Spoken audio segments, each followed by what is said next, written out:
Hello, everybody. Thank you so much for sharing your beginning of summer time with us. We'll probably kind of let folks roll in for a minute. But while that is happening, if you want to introduce yourself in the chat with your name, pronouns, school district, and whether this is your first CRS meeting or if you're a returner, because I think we have some new faces, which is very exciting.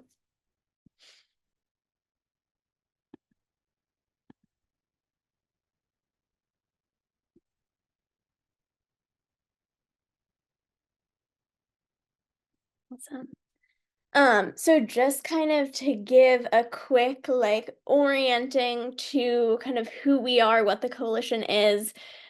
We are the Climate Resilient Schools Coalition. We are a group of students, teachers, administrators, environmental and public health professionals from across the state. We work in a bunch of different school districts to write and advocate for and ultimately pass climate resilient schools resolutions, which is a very fancy way of saying an official document that helps us get closer to net zero emissions in schools and to having climate curriculums. I'm going to drop in the chat the link to our website that Emma Scudder has worked very hard on. It is beautiful. And it is kind of our one-stop shop for information about the coalition. And so if you're new with us or if you are kind of looking to peruse some documents and learn more, this is an awesome resource. I would love also if we could take a minute I would love to introduce kind of the newest member of the CRS team. Zuzu, I don't know if you have internet to come on and say hi to us. But uh yes, maybe. Yes, Oh my hello. gosh, Sorry, there I you just had go. to travel from outside where I was because it was disconnecting. But hello, I'm Zuzu. My pronouns are she, they. I'm the Climate Education Fellow at Mass Audubon, and I will be managing the MACRS Coalition going forward in July. So it's great to meet everybody, see new faces, and I'm excited to get to know what everyone's doing. Awesome. Thank you. Um, and just to kind of talk very briefly before I pass it over to Jennifer about some group norms for the next hour, we ask that everybody participate with respect, humility, and kind of gives each other grace, particularly since, you know, it's the beginning of summer and we're all tired from a long school year. If you are able to have your video on, that would be great. And if you can keep your mics muted, sharing airtime. As you can see, we are recording so that participants and folks here can kind of share the recording back to communities and folks that can't be with us today. So yeah, without further ado, I will pass it off to Jennifer so that we can hear about some updates from our district teams. Hello, everyone. It is fantastic to see you all here.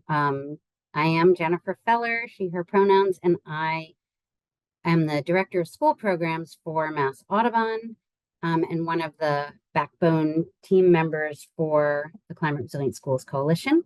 I'm also a parent of public school students in Cambridge, Mass, and a member of that district team. And I am delighted to see so many new first timers here. It's really neat to see you popping up in the chat. So welcome, especially to the first timers. I would love to hear, this is a time in each meeting, we're going to try to make time for this. If folks have just updates from your district teams, so you can share with us how you're doing, anything that's happened in your district. I'll start by saying that in Cambridge, nothing has happened because we didn't meet this month, and And we've all kind of, but the good news is we're still a little email group and we've said, okay, we're going to start again and we got this. We're on it. So we still have a lot of team spirit. All right, let me pass it on. Who's got a little update for us? I'm looking at you, Alex. See that you joined us. I'm happy to have you here. All right, let's do Alex and then Tina. Great. Hi, everybody. My name is Alex Hershey. I'm with Teacher in Somerville with the Somerville Educators Union. And we have a group that's been rallying around a particular school that's going to be rebuilt eventually in Somerville. That's sort of the genesis of the group. And the idea is, can we make that school, a modern state-of-the-art green building? Along the way, we've gotten excited about how we can try to transform the infrastructure in Somerville. And we've built some good relationships, and we were able to get resolutions passed through our city council and our school committee, committing to making a master plan for the greening of all of the buildings. The idea is a 10-year master plan in the works. To get that funded and to make it all happen is still, there's still steps to be taken. But this spring we passed resolutions, similar resolutions through both, like I said, school committee and city council. More work coming. Somerville has just done fantastic work. It's really exciting. Tina. Yeah, that's really hard to go next after you, Alex. Tina Grosowski from Hudson. We're at more the first step level of trying to educate people in Hudson of why this is a good idea, why they even want to pass a resolution. And I met with the superintendent. He said that we could come to some open houses in the fall so we can have a table and for our organization, Green Hudson, but specifically also with information about the coalition, and hopefully we could recruit some parents to join the group. That would be amazing. That's great. We cheer for new, like wherever you are in the arc, you get cheers. Well done. Anyone else? What's going on? Yeah, Ferd. Yeah, hi. So I'm working with a group in Greenfield, which is actually next door to where I live. It's not the town I live in. We had our second meeting with 6 people added, including students and a school committee member. The group is really committed to getting a lot of input from some key people in the town, particularly the sustainability director of the town, who we've been having a hard time getting a hold of her, but at some point we will. And there is a Sustainable Greenfield Implementation Committee. I didn't even know this existed. So we're getting ourselves on the agenda for their late July meeting. And the one student who's been part of our group is reaching out to other students, and she's going to be active with the Green Club, and she also knows some of the teachers. So we're taking little baby steps, but moving forward. Very cool. I wondered, Betsy, I hate to put you on the spot, but I wondered if you would mind sharing, I don't know if you have access to audio and video, or at least audio, about what's going on at BTU. Hi, sorry, I just joined late, so. That's all right. If you can just, update the group on the terrific, what's in the contract. Well, BTU passed a resolution. A lot of it has to do with the overall facilities plan. If anybody follows Boston's politics, you know that whenever they talk about consolidating schools, it's kind of a crisis and everybody gets all upset. So, but the union is asking for vigorous community engagement, that the district embark on a system, a plan to renovate and decarbonize the buildings regardless of enrollments, and not get it wrapped up in like how many kids are going to be there and where are we going to put the schools, et cetera. And they endorsed the Mashkoth youth I guess resolution from them around what they're looking for in terms of carbon neutral buildings, you know, good healthy air, outside learning spaces, and a climate justice curriculum. So that's good. We'll see where that goes. They're in contract negotiations now between the union and the Boston Public Schools, and they're we being a climate justice committee of the BTU brought a provision forward that has been favorably received. They were going back and forth on how many people would be on the committee, looking at infusing climate justice curriculum topics interdisciplinary across the K-12 in Boston. So there's a lot of difficult issues that they're negotiating the contract, so God knows when that contract's going to be settled. But I feel fairly confident that there will be a committee moving forward, a joint labor management committee moving forward to really, you know, have input on the curriculum piece. And on a national level, the AFT, it looks like we formed a climate and environmental justice caucus, and it looks like that we've been pushing to have a plenary session on climate issues at the National AFT Convention in July, and it looks like that could be happening. Keep your fingers crossed on that one. But that's just some of what's going on. That is fantastic. Thank you. I think it is so innovative what is going on starting in Somerville, and now, you know, the idea of replicating it in Boston with getting this into the teacher's contract is just, it's really, I don't know of any place else in the country where this is happening. So it's a really interesting alternative to an, you know, or complement to a resolution. So very, very cool. Okay. So the last up, oh, Gilda. Oh no, the Gilda's is a clap, not a raised hand. Anybody else? Right. Well, oh yes, Allie. Fantastic.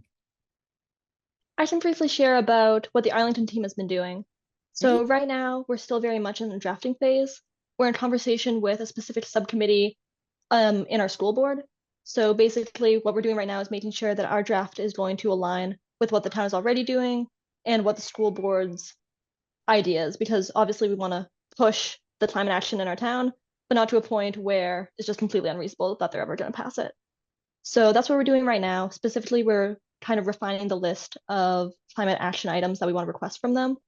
And then moving into the fall, we're specifically going to focus on the actual draft. We're going to have another conversation with the subcommittee. And also that's going to be the time where we reach out to some key partners. Specifically, we want to reach out to department heads about curriculum, school administrators, and educators for their perspective. Thank you. So still in the drafting phase. Yeah, but I mean, such good research on the beginning side will make such a big difference, hopefully, in moving you towards success. So that hearing from Allie reminds me too that we just want to, well, we're going to mention just a little sneak peek. It looks like we're getting closer to putting a youth cohort in place for the next school year, meaning exactly, we'll get to the details, but we should have some extra support for young folks who are our students, who are leading, cooperating with, being part of the district teams. So just a little sneak peek. And if you know of folks who would be excited about that, just let them know. We will have more support in various ways for young folks to make sure that, because these district teams are being, in some cases, I mean, I'm looking at Allie, but led by high school students, which is just Amazing. Okay. So who am I handing? Am I handing it right off to Sarah or to Emma? Sarah, directly to Sarah. There you go. Either way, either way, either way. Hi all. Nice to see you. Glad to see some new faces here and some familiar faces. So I'm excited to talk with you about money because as we know, when we go to have these conversations, money is always a key part of this conversation. So I spend my days talking about money. I talk about free money from the federal government during a lot of my days, which is the Inflation Reduction Act, which we'll weave in here today. But it was a good new exercise for me to figure out how to think about empowering you as advocates to have some of these conversations about where these resolutions can meet with kind of fiscal responsibility in our school districts. So let me get some slides going here. And please feel free to, jump in with questions as I go. This is the first time for me to present this material and it's new material. So I may be a bit rusty and you'll hang with me. Okay, so thoughts for you all, thoughts for advocates talking about costs and the IRA. I should have mentioned I am a co-founder of a national nonprofit, Undaunted K-12. We work to support our public schools to make this transition, and I'm a parent out in Western Massachusetts. So a little bit about us. Okay, so what's the current context for this cost conversation and district budgets? There's a lot of lingo on here. And the big picture is that there's a lot of good and bad increases and decreases that are affecting district operating budgets right now. For those of you that are in schools, this is all the stuff you live and breathe and you know much better than I do. For those of us who are not necessarily in school administration or aren't as close to this, some of the big ideas, the pandemic relief dollars are coming to an end. That's creating a lot of stress on operating budgets. We have a formula for how the state funds schools that's, got some issues with it and inflation. So there's lots of pieces that are putting stress and changing and moving our operating budgets in schools right now. And so it is totally understandable that as we go to our district leadership and our school boards, they have their minds very much in this space of all the comings and goings with the operating budget. And we have to understand how our advocacy for these climate change resolutions can be successful in this context. So that's just a little bit of context. There are some links here if you want to know more about this Chapter 70 formula or the ESSER cliff, as they call it. Feel free to jump into those links. Okay, so if we're going to talk about, what are the cost of these resolutions that we're bringing to school boards? First, I want to acknowledge that these resolutions are not one size fit all, and the resolutions that you're coming up with in your local communities may focus on different parts of this, very heterogeneous puzzle. When we worked with school board partners, and this is Planet Ed, on a template resolution, which hopefully some of you have seen, we outlined 9 different areas that, we would like to see in, a perfect resolution that had all the pieces.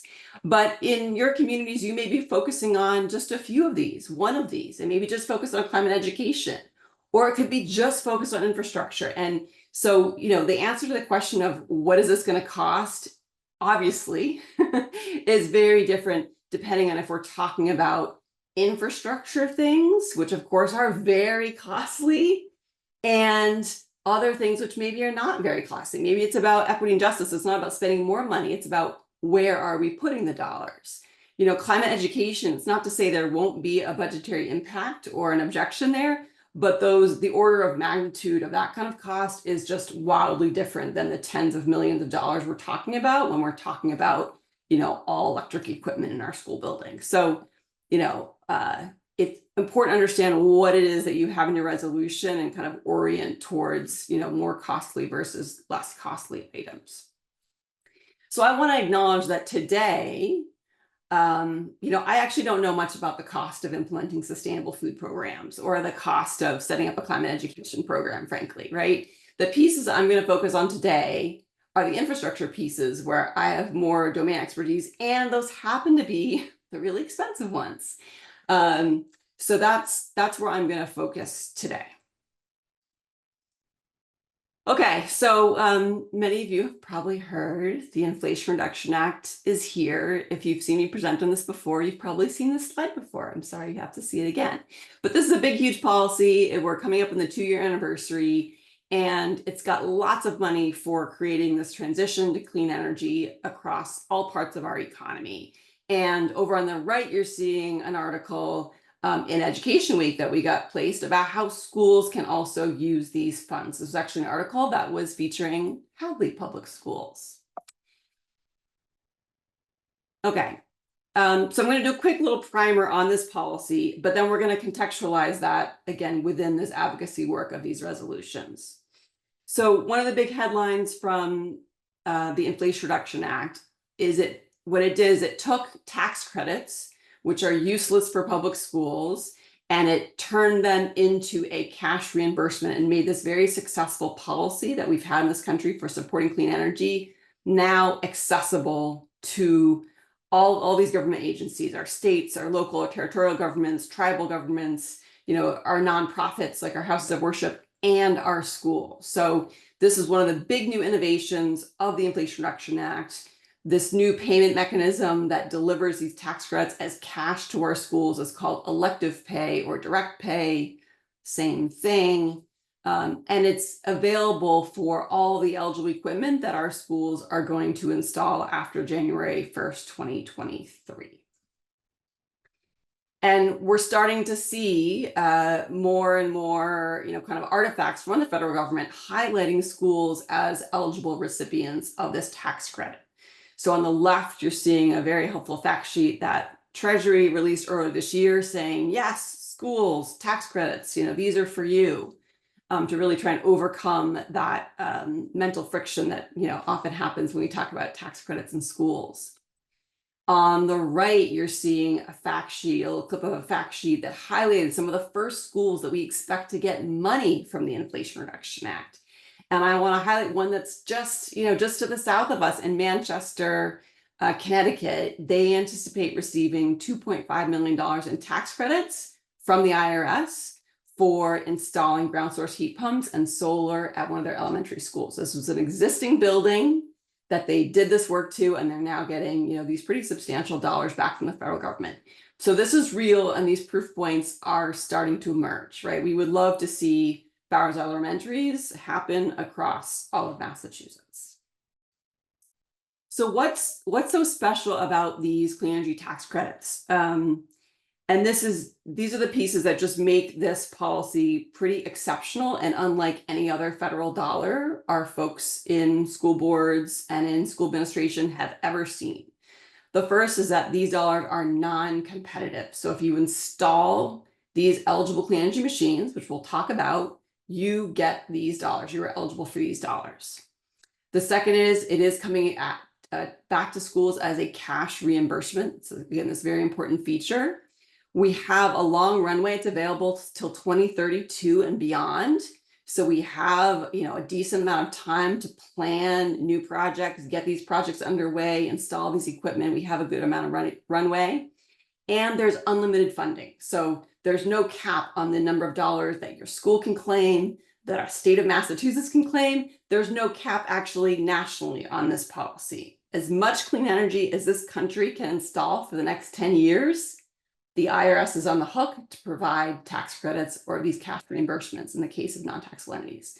So this is a big deal. It is by far the largest and most powerful part of this most important climate policy that this country has ever passed. Let me stop there. Any questions? And I can't see all your faces, so please just come off mute and jump in if you want to ask a question. Go for it, Tina. Yeah, hi, good to see you. But does this presuppose that a district has the money to do the project in the first place? We will talk about that. Yes, it does, and we can Thank you. Okay. So so what this policy is, again, very specifically for clean energy machines, as I call them, clean energy technologies. And and the list of clean energy technologies that are eligible is longer than this, but when we're talking about schools, these are the 5 that we're most often going to see in schools context. They are heat pumps, and specifically ground source heat pumps, solar energy, energy storage, electric vehicles, and EV charging equipment. You all are a climate conscious crowd here, I am guessing. So I don't need to tell you why all these machines are good, but they're, all zero emission machines that are, part of doing this work in our schools. Some of the main machines we need, actually. So this is exciting that there's non-competitive dollars for all these technologies. So just to give you a rough order of magnitude of how many federal dollars, I'm not going to get into all the formulas for how you calculate each of the tax credits for each of the technologies. I have other slide decks that I can share if that would be helpful, or you can look at our website. But just to give you a rough order of magnitude, how many dollars this could be worth. If we're installing a ground source heat pump, you might get $2 million back for that. Solar, you're kind of seeing the math. So if a school were to do all these things, which again, there's no cap, they could do all these things in 1 year, this would be $3.3 million back from the federal government. So not a small chunk of change for a lot of good investments that we need in our schools. Okay, so to Tina's point, what's the process? You have to install or buy this eligible equipment first. You got to do the work. You wait until the end of your fiscal year and you start doing your paperwork with the IRS.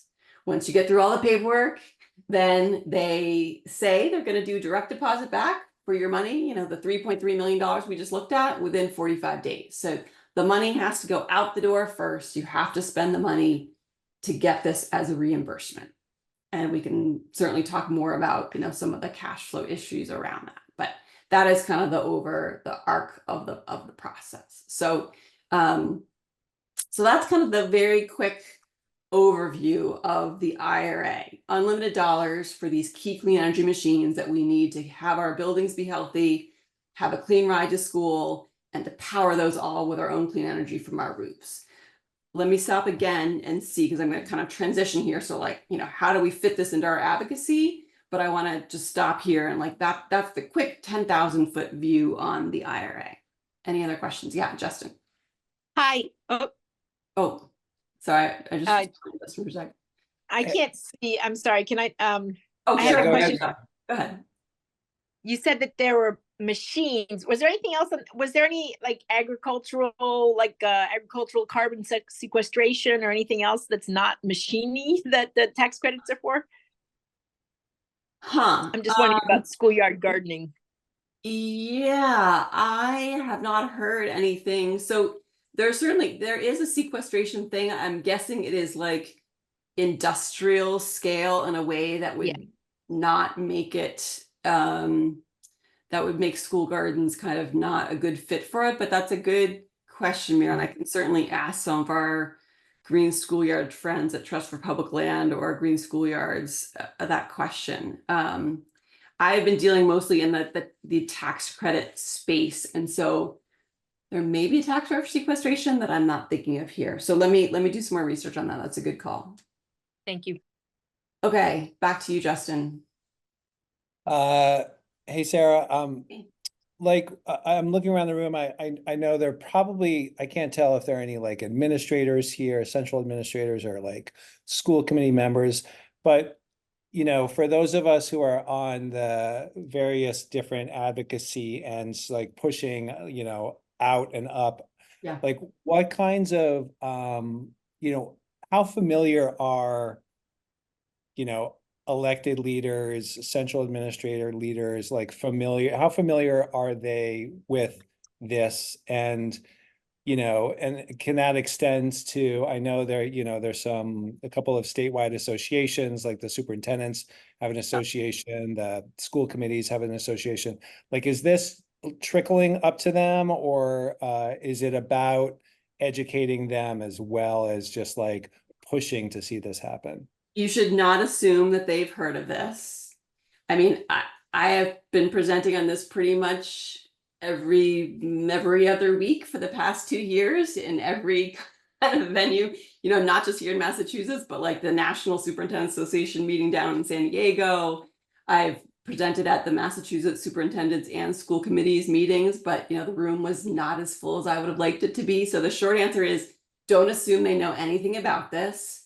At the end of this deck, you'll see a link to a 2-pager that we put together, which is just like the very basics on the IRA that you can go and give to your school committee members and say, hey, have you heard of this? Because like, this is a big deal. And here's one quick primer for you just to read and get up to speed. But yeah, I would not assume that people know about it. We do, you know, I think there is an effort to do more and more education around this. I know the governor's office, the Federal Funds and Infrastructure Office, has been doing now regular meetings with municipal officials talking about direct pay and these tax credits.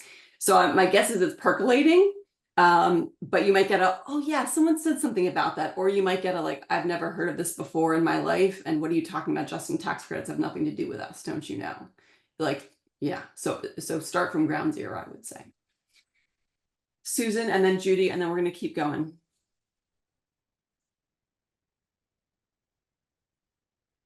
Susan, are you there?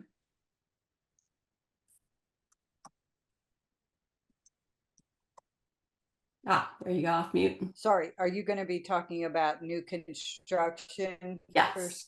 for schools? Yep. You know, money for new construction of schools. Okay, great, thanks. Great. And Judy?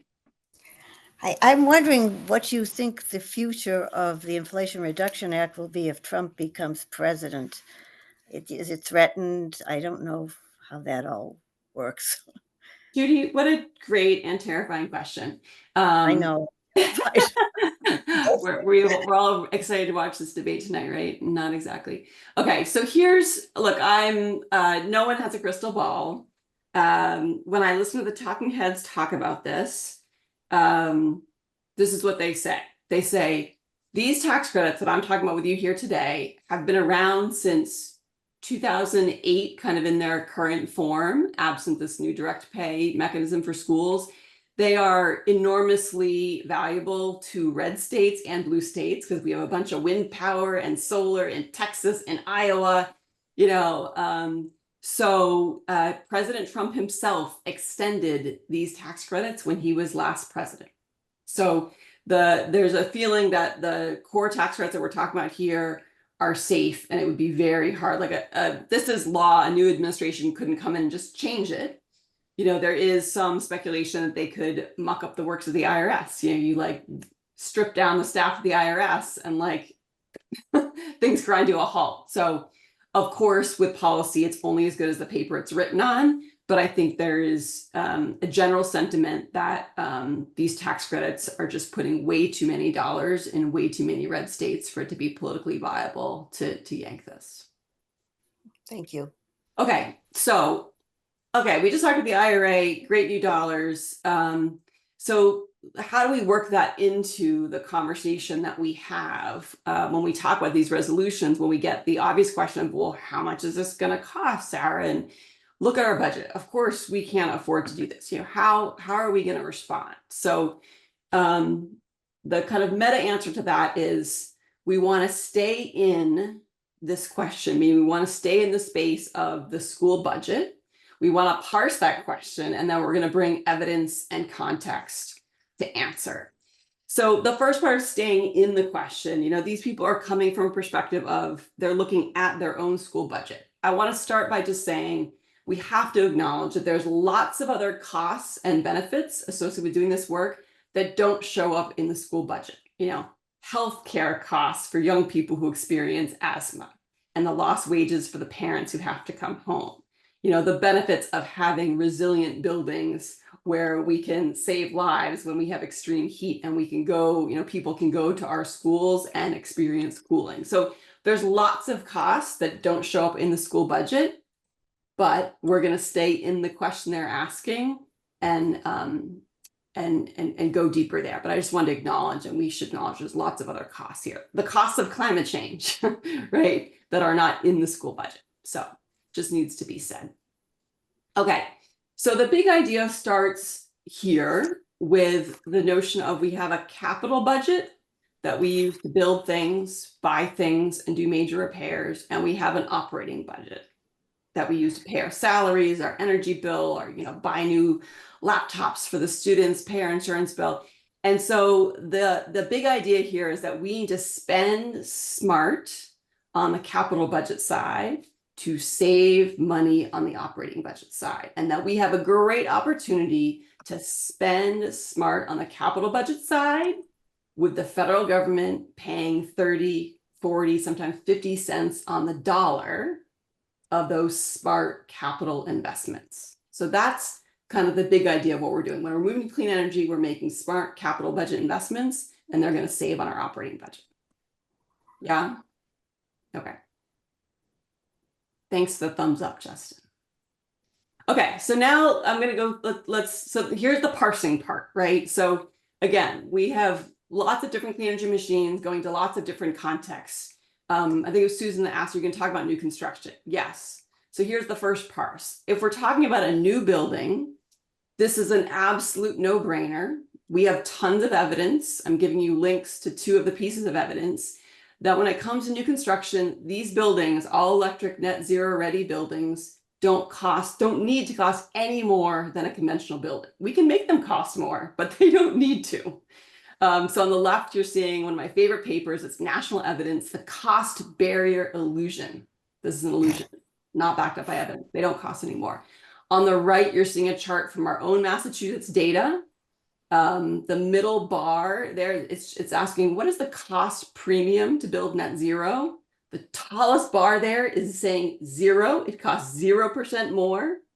And the green part on the top of that big bar are the schools. So schools have answered this survey.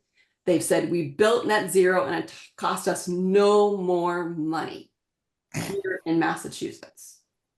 Links and links. Okay, so new construction, no brainer, right? Okay. And in fact, it may cost less now with the IRA that we just talked about and our Mass Save incentives. So this is now zeroing in on 2 new school construction projects that are happening in Massachusetts right now. One of them in my hometown of Amherst, another one across the state, New Bedford.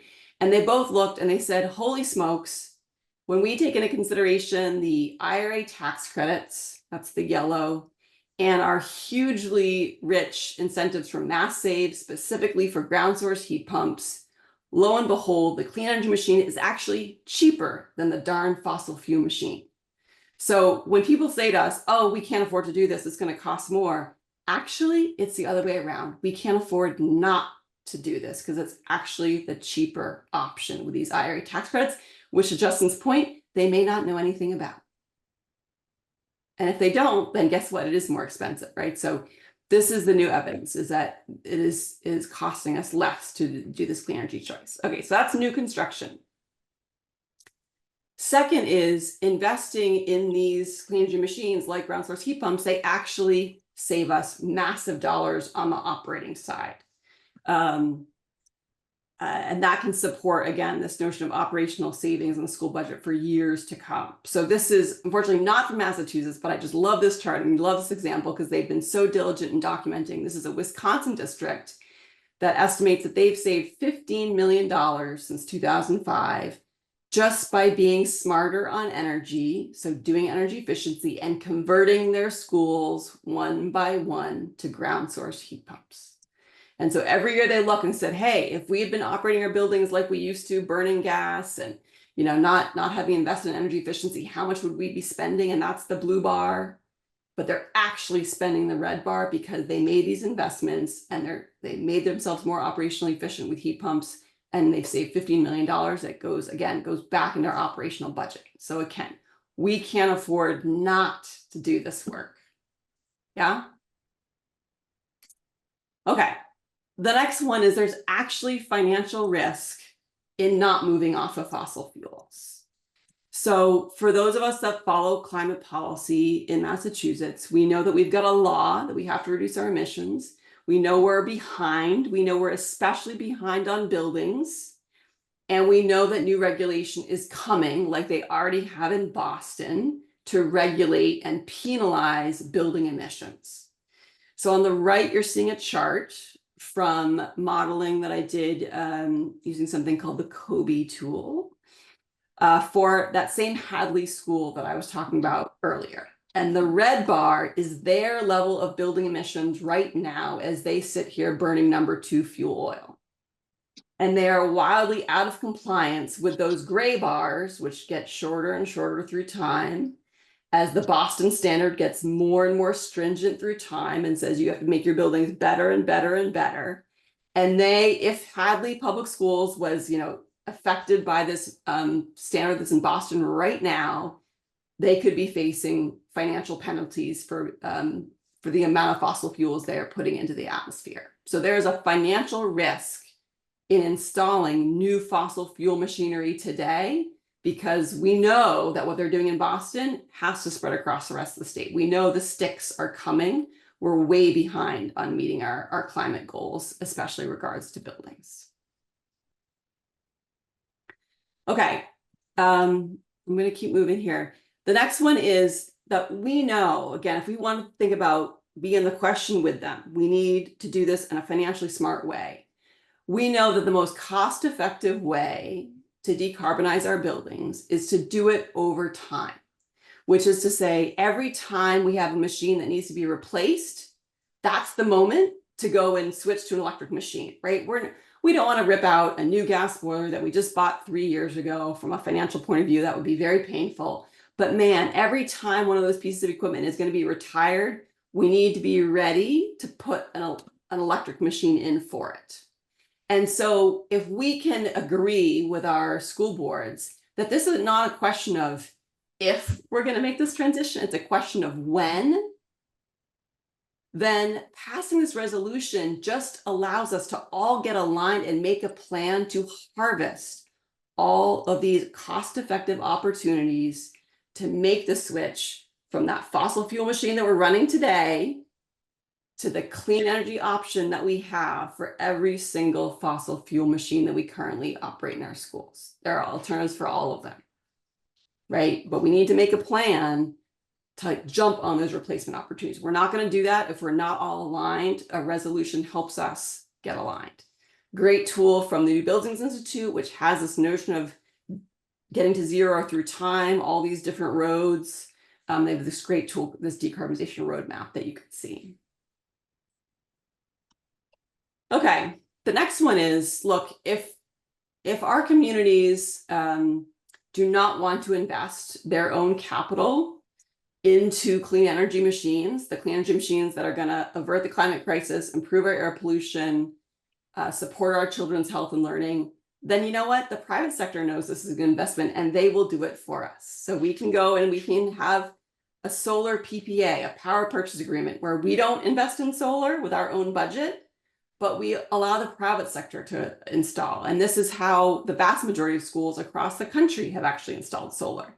And guess what? We can do the same for electric buses. There's a business in actually Beverly, Mass, Highland Electric Fleets, where the schools don't have to invest the capital themselves. Highland will do it. They will bring you the buses, you bring the drivers, right? We can do the same for energy efficiency and heat pumps using something called performance contracting. So if money is an issue and we don't want to invest our own capital in what are all good investments, well, then fine, we have to get this climate work done for our children's sake, for our educators' sake.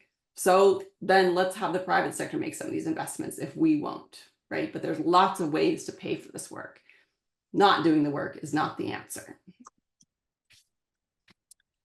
Next, I'm almost getting to the end here because I haven't lost any questions for Q&A. I'm sorry, I was going through this for the first time. It's obviously longer than I intended. State leaders are organizing a lot more dollars to help school districts do this work. So the Green School Works program, they just posted some listening sessions. They're getting ready to get that out into the market early next year. Similarly, the Massachusetts School Building Authority that we rely on for lots of dollars for our school facilities is bringing a new heat pump retrofit program to market in January. Schools are getting ready to position themselves for what will be here competitive dollars, right? Passing a resolution, getting organized, getting aligned is going to make your district ready to pounce on these competitive grant opportunities more that are coming every single day. But if we're back on our heels, you know, our districts won't be competitive to get these dollars because we won't be ready. We won't have done the spade work to scope out the projects that we need, identify those opportunities. And again, these two are both going to be focused on existing buildings. So again, it really is that existing spade work of where are we in our buildings? Where's the next machinery that's going to fail that we need to have a plan to replace? And the last one is, you know, when Governor Patrick signed this climate law into law in 2008, he didn't know what it was going to cost either. Nor did he have the ability, you know, within his span of control, to know how we were going to reach these climate targets, right? He actually, when he signed that into law, and when legislators. Thank you. So I am part of a local Mothers Out Front chapter, and we have some of our members, and we've formed a loose team to try to find people in our district to, this is really a very basic organizing question, because we're still at the point where we can't get school committee members, city council people, teachers, and even student groups to basically jump on board. We've tabled at events. We've tried to get people interested in joining our team, and we're just really struggling with like getting, there's been really massive, what Sarah said at the beginning of her presentation is really true for us. There've been very big budget shortfalls in the school budget, and people are overwhelmed and totally concerned about this. And it's been very, very contentious. So we're not getting a lot of traction in just building, you know, the grassroots team that we need to actually go before the school committee and get a resolution passed. So I'm just curious to see what other people have done, because we're running into a lot of dead ends. It's very frustrating. So that's basically what I'm throwing out there, to just see, you know, we know there's all this money to be accessed, and yet we can't get people interested in even just, you know, trying to organize to address this and get a resolution passed. So yeah, it's frustrating. Yeah, really great question. I know others have had similar, you know, frustrations. Can you just remind me where are you coming from? What district? Sorry, yeah, I'm in Northampton, and you know, it's a progressive community. We feel like we should have more people on board at this point. Sarah Cart, yeah. I can jump on this one for a second, Tina. I'm gonna put my email in the chat. I would love if we could set up some time to actually troubleshoot this. Our be amazing. team, along with kind of Ferd and Alex on the MTA front, have been working to kind of make connections with teachers and students. Northampton, along with a lot of other districts, is on our list. And so I know there have been some interesting developments around young people in Sunrise. So just, yes, we'll find some time to chat, but we are kind of in the process of like doing that connecting to support folks. Fantastic. I'm just going to go across the screen. Judy. Sarah had said that it costs less if you use heat pumps. I'm thinking electricity is so expensive. Wouldn't you have to have solar also in order to save money like that? Oh, and Sarah is back with us and maybe can address that question. Sarah, we just went to questions, and there's a question about how are heat pumps less expensive if electricity, you have to use expensive electricity? So I think the answer is different whether we're talking about, there's two types of heat pumps, ground source heat pumps and air source heat pumps. They're both doing a smart thing, which is moving heat that already exists rather than burning fuels to make heat. So they're massively more efficient than the conventional technologies that we have. Like a gas boiler might be 98% efficient. Ground source heat pumps can be 300 to 600% efficient. So part of the answer is they are just way more efficient than the stuff we use today. So even though electricity is expensive, they're using a lot less of it, and especially when we talk about ground source heat pumps. That said, adding on solar is just kind of juices that value proposition some more. And it is possible that if you put an air source heat pump, which is much less efficient than a ground source heat pump, into a leaky Swiss cheese building, well, then you will have higher energy costs. So a lot of this is working with people who know how to put these technologies together well. It's a very good question, and not without its dips and turns. Right. I'm going to go to, is it Tarshia and then Amber? Tashia, thank you. Tashia. So I have a question about Sarah's last comment around connecting with the schools to make sure we get the funding now. I am a BPS parent of 3 children because I have one going into BPS. I also am a deputy director of a community organization that has taken on the role of training community members in HVAC and in energy auditing. So I'm wearing 2 hats, so I'm not even sure how I got the link to this meeting. That's why I'm saying. But my question is, and it goes a little bit to what was her name from Mothers Out Front, is as a parent, how do I connect and build around this? Like, our school's falling apart, it has mold in it, and I know people think that the school site councils or the parent councils are active committees, but actually they're just a sign-on board for the schools. And you actually don't get anything done. We don't find out about these things. And so is there the ability to, as a parent and someone in the community, to connect to someone in this space who's working on that? I have a set of parents out of the school who are interested in how we decarbonize our school and make it a better space. So I'm really came into this looking for the opportunity to ask if there's somebody leading that work in Boston that we could connect with.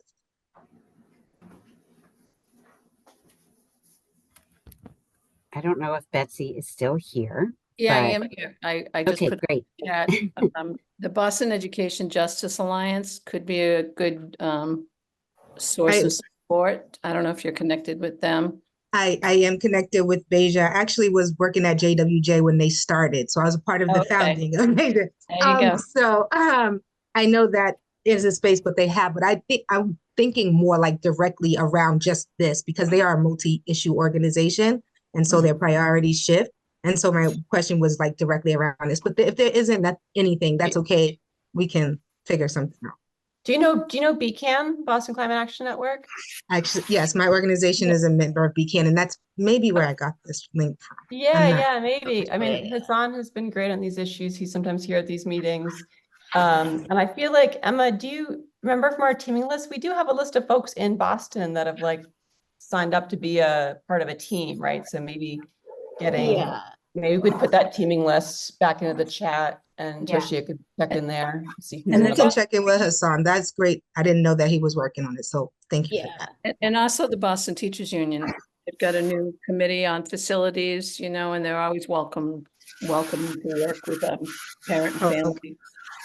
The other group that has come Organized sometimes is ACE has come as well.